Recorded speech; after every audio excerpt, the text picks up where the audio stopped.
Inside 380 Exclusive interview.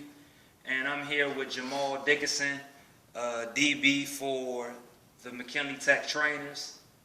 And we're going to interview him about his process of his regimen, of how he works in order to maintain his skills, and also his whole experience at being at McKinley and what is next for him in the next phase of his life. So first of all, I want to ask you, why did you pick to go to Millersville?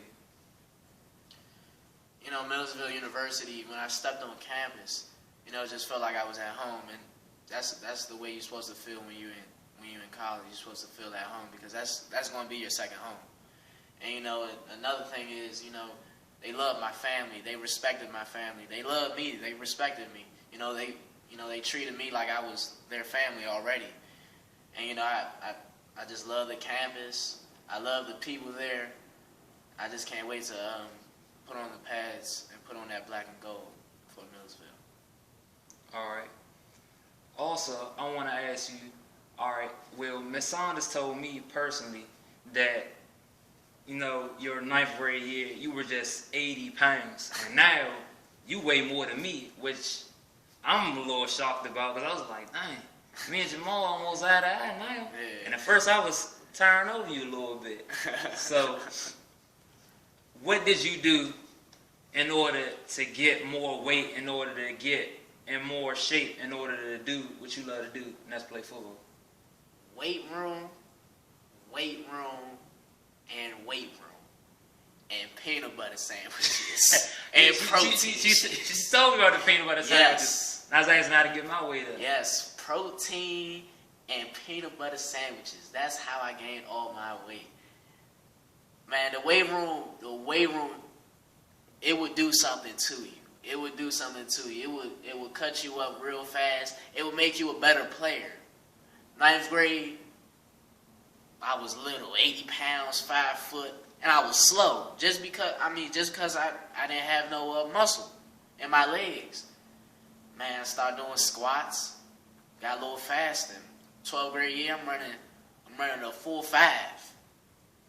Ninth grade, I was probably running a 5-1. Damn.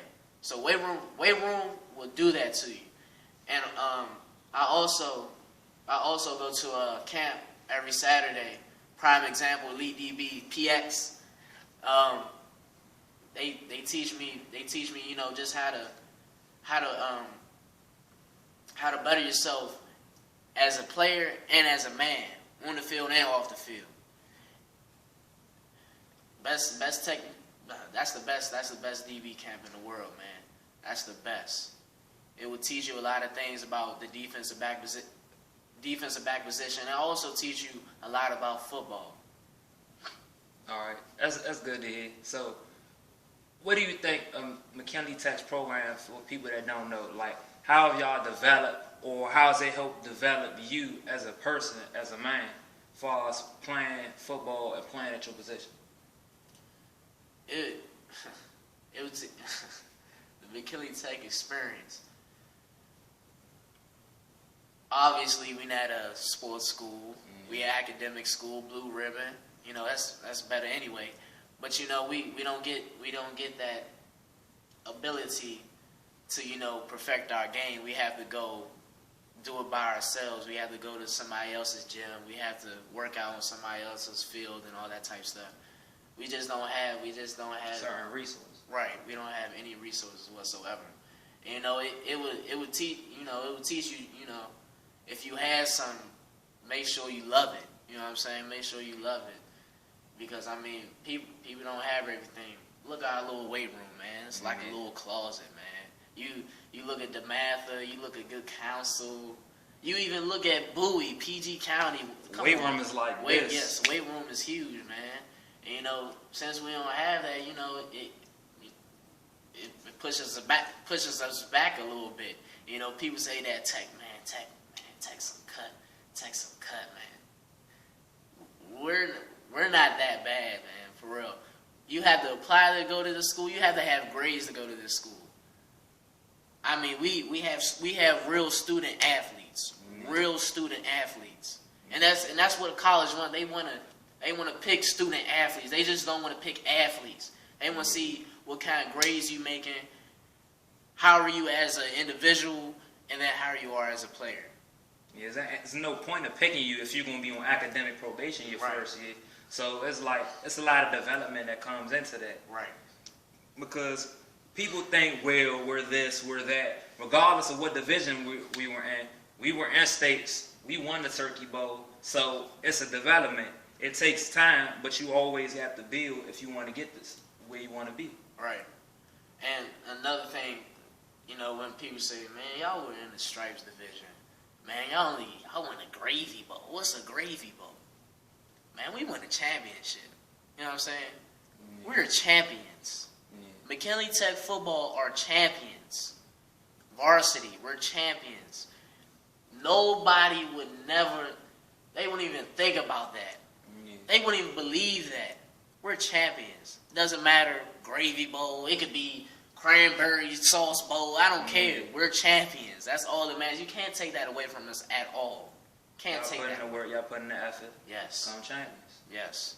So, what do you think of NFL's new rule in order to make it so receivers are more protected? They don't have to worry about above the head blows and that stuff because of they want to be more safe. They want to make sure players don't have several brain diseases like Junior Seau had or have any concussions. They want to be more safe. What you think about that?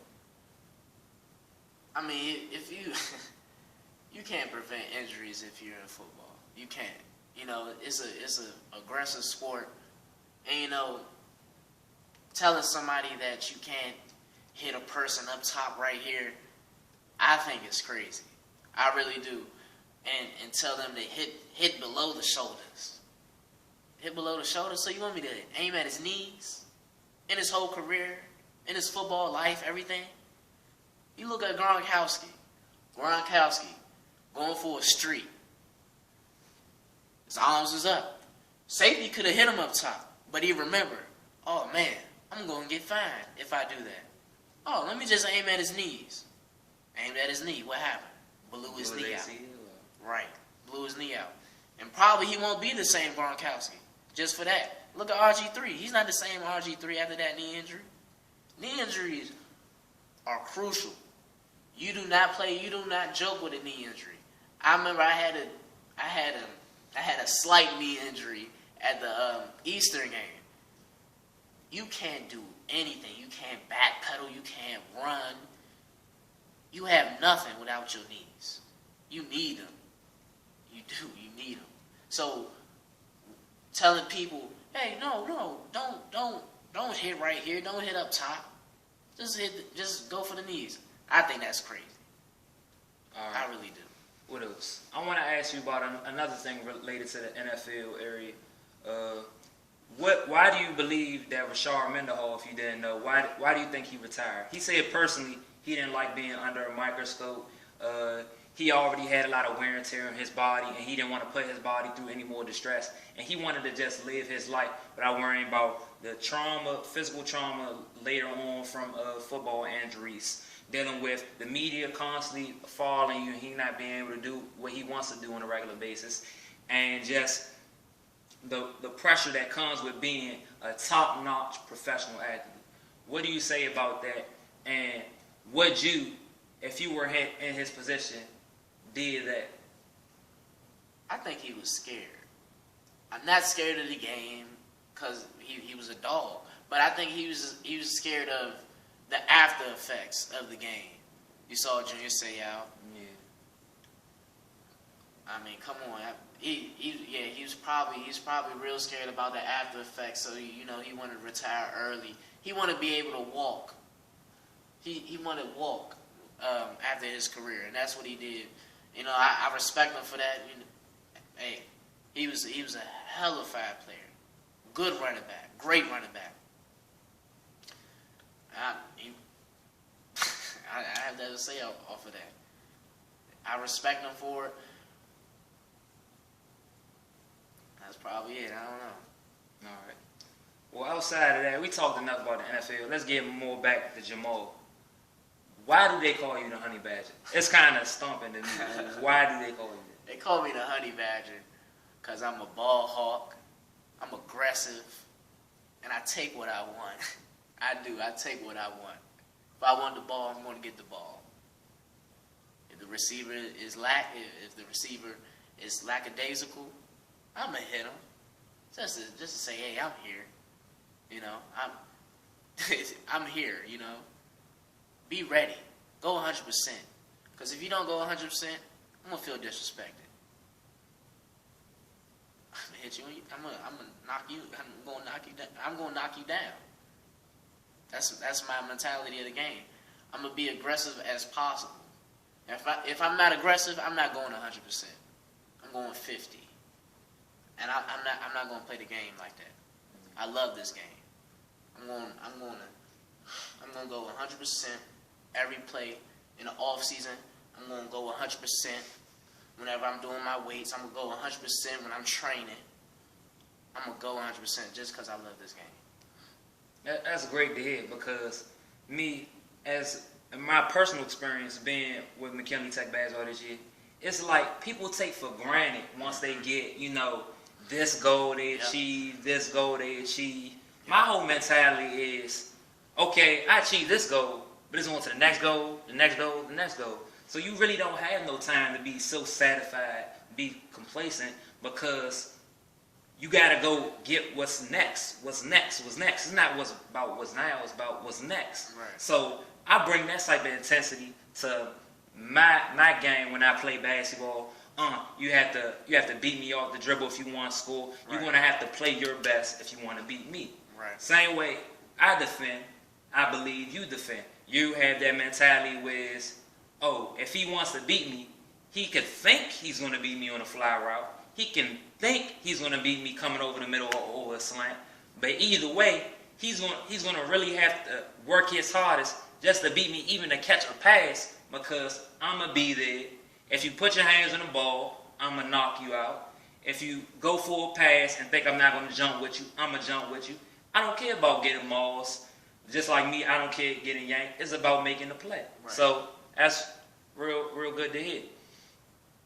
Also, I would like to say, with your abilities, do you like more man coverage? Do you like more press? Or does it really matter? Do you think in certain instances you think you force more fumbles, or you have the ability to kind of get the receiver to lull a little bit, help you pick off a couple passes? Which would you say about your technique as far as that aspect, as far as the more calculated part of the game? I'm more of a coverage corner, you know, like a Richard Sherman, go into cover 3 and just play the zone. I would do man. There's just nothing wrong with the man coverage. Nothing wrong with the man coverage. I just feel comfortable in a cover 3 and a cover 2 than man. You know what I'm saying? And what was I saying?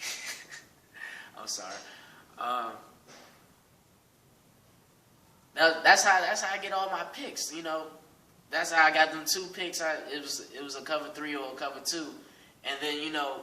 My coach, you know, he saw that I'm very aggressive. I like hitting every play. So what he did was he put me at the strong safety position the last 3 games of the season, and I forced a fumble, and I recovered 3 fumbles, and I had a lot of tackles in those 3 games. A lot of tackles. I love the hit. And at corner, you don't really get that much hitting time. You don't, because you just on the island by yourself. So as the season developed and you saw where that your strengths kind of led you to being placed at strong safety, you feel more comfortable being a safety now, or you feel, you know, that lockdown, I'm gonna get into you, you know, Richard Sherman, the real Reeves corner? Man, I really like both. I do. I can't choose one. I really like both. I will play both. I'm a hybrid. I will play anything. I play safety. I play corner. You could put me on a slot. I would check them. You know what I'm saying? I just love the position. I just love defensive backs. So like a Raw Woodson, like Charles Woodson type of dude. Like the Honey Badger. Yeah. Tyrann Matthews, like the Honey Badger, the real Honey Badger. Yeah. So I'm been glad, to speak with you lately. Hopefully we can get you on another segment of Inside 380. And thank you for the interview. This has been one of the first and hopefully one of many Inside 380 exclusive interviews.